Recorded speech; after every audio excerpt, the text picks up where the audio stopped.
amis, j'espère que vous allez bien. Aujourd'hui j'ai décidé de filmer une journée dans mon assiette et qui dit automne dit plat réconfortant. J'ai aussi le plaisir de vous annoncer que cette vidéo est sponsorisée par iHerb. Je pense que depuis le temps vous me connaissez, si j'accepte un partenariat ça veut dire deux choses.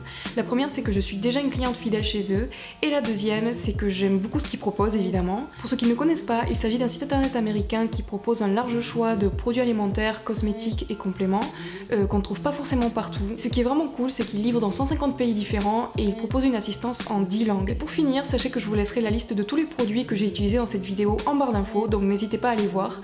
Et voilà, je pense que je vais arrêter de parler, on va commencer cette journée, alors ne bougez pas. Voici un petit aperçu des produits que j'apprécie particulièrement de chez iHerb et que je vais utiliser aujourd'hui. J'ai commencé ma journée par un délicieux porridge Belle Hélène. Je l'ai préparé la veille au soir et j'ai eu besoin d'une demi-poire bio coupée en petits cubes, un demi-verre de flocons d'avoine complet, cette fois-ci j'ai utilisé cela, un demi-verre de yaourt végétal nature ou à la vanille, les 3/4 d'un verre de lait végétal, moi j'utilise du soja vanille, et une demi-cuillère à soupe de cacao bio, j'utilise celui-ci qui est bien intense.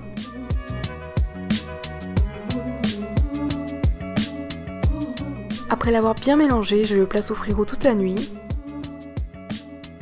Le lendemain, on obtient un résultat hyper crémeux et fondant. On peut le déguster tel quel comme un overnight porridge, mais moi je préfère le manger chaud. Du coup, je le fais simplement chauffer quelques minutes au micro-ondes ou dans une petite casserole. Je le sers bien chaud accompagné de bananes, d'un peu plus de poire et de ce beurre d'amande qui est hyper onctueux. Pour finir, j'ajoute quelques éclats de chocolat noir et des copeaux de noix de coco. Ce petit déjeuner est réconfortant, riche en protéines et ça me donne limite l'impression de manger un mi-cuit au chocolat de bon matin. Et encore une fois, si vous n'aimez pas le porridge, donnez-lui une deuxième chance avec cette recette, je vous promets que c'est délicieux. Pour le déjeuner, j'avais pas envie de passer des heures en cuisine, du coup je me suis fait cette soupe façon lasagne. Comme base, j'ai utilisé cette soupe bio aux légumes et à la tomate. Évidemment, on peut la faire soi-même, mais moi j'aime bien cette alternative quand j'ai pas le temps. Je fais juste en sorte que la composition soit clean, et là c'est le cas. Je la fais simplement chauffer à la casserole et je l'assaisonne avec ces herbes aromatiques pour lui donner une saveur bien italienne. Une fois que j'ai porté à ébullition, j'ajoute 2-3 feuilles de lasagne concassées. Moi j'utilise celles-ci qui sont au riz complet. Je couvre et je la laisse mijoter 10 minutes et ensuite je la laisse poser 5 minutes en dehors du feu pour qu'elle s'épaississe légèrement. Pendant ce temps-là, je prépare ma ricotta habituelle que vous connaissez déjà, à base de tofu et haricots blancs. Cette fois-ci, j'ai simplement remplacé l'origan par les mêmes herbes italiennes que j'ai utilisées pour la soupe. Et n'oubliez pas que je vous laisserai les mesures exactes de cette recette ainsi que toutes les autres en barre d'infos. Une fois que la soupe était prête, je l'ai servie et je l'ai décorée avec un peu de persil et une généreuse cuillère de ricotta végétale. J'ai également ajouté un peu de parmesan végétal que j'avais dans le frigo, que je prépare simplement avec de la poudre d'amande, de la levure diététique, de l'ail en poudre et du sel. Et voilà, je trouve qu'avec si peu d'efforts, le résultat est vraiment top, et en plus ça reste un plat bien équilibré grâce aux céréales complètes et à sa ricotta riche en protéines.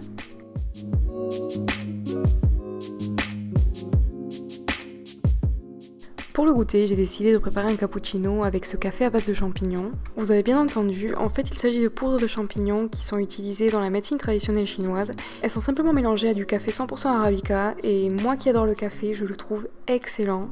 Je verse simplement une dosette dans ma tasse, je remplis la moitié d'eau bouillante et la deuxième moitié de lait de soja chaud. Je finis par saupoudrer un petit peu de cacao en poudre et voilà, le cappuccino est prêt. En général, je profite de ce moment pour faire une petite pause détente devant une série ou devant mon ordinateur si j'ai encore du travail. Pour le dîner, j'ai décidé de préparer mon pulled pork accompagné de purée de pommes de terre. Pour ceux qui n'ont pas vu ma recette, j'utilise du jaune fruit du jacquier pour remplacer la viande effilochée. Ce que je trouve très pratique chez celui-ci, c'est qu'il est déjà nettoyé et prêt à l'emploi. J'ai utilisé 2 paquets, soit 400 g que j'ai placé dans un grand saladier. Vu que ça n'a pratiquement pas de goût, le but c'est de bien le parfumer, du coup j'ajoute un demi-oignon coupé en fines lamelles, une cuillère à soupe de sucre complet ou de coco, une cuillère à café de paprika fumé ou classique, une demi-cuillère à café d'ail semoule, et une pincée de piment de Cayenne. Si vous n'aimez pas le piquant, n'en mettez pas. Je mélange bien et ensuite je place le tout dans une poêle à feu vif. Je fais dorer 5 minutes en mélangeant sans cesse. Une fois que c'est fait, j'ajoute 180 g de sauce barbecue. Moi j'utilise celle-ci qui est fumée et qui a un délicieux goût de sirop d'érable. Et ça c'est complètement optionnel, mais on peut aussi ajouter une cuillère à café de ce bouillon vegan au goût de poulet. Il fait partie de mes chouchous de chez iHerb, il est juste bluffant. Pour finir, j'ajoute un petit filet d'eau pour affiner la sauce, je mélange bien et je laisse mijoter à couvert pendant 25 minutes. Au bout de 10 minutes, je retire le couvercle et j'effiloche le jaquet grossièrement à l'aide de 2 fourchettes comme ceci. Une fois que c'est fait, je le couvre et je le laisse cuire les 15 minutes qui lui restent. Et enfin, cette étape est optionnelle, mais moi j'aime bien l'étaler sur une plaque de cuisson et le placer dans un four à 200 degrés pendant 10 minutes pour lui permettre de caraméliser davantage.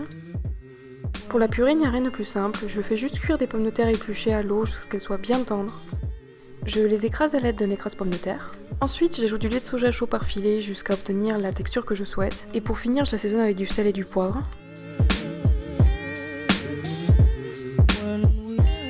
Une fois que mon effiloché au barbecue sort du four, je n'ai plus qu'à le disposer sur la purée bien chaude.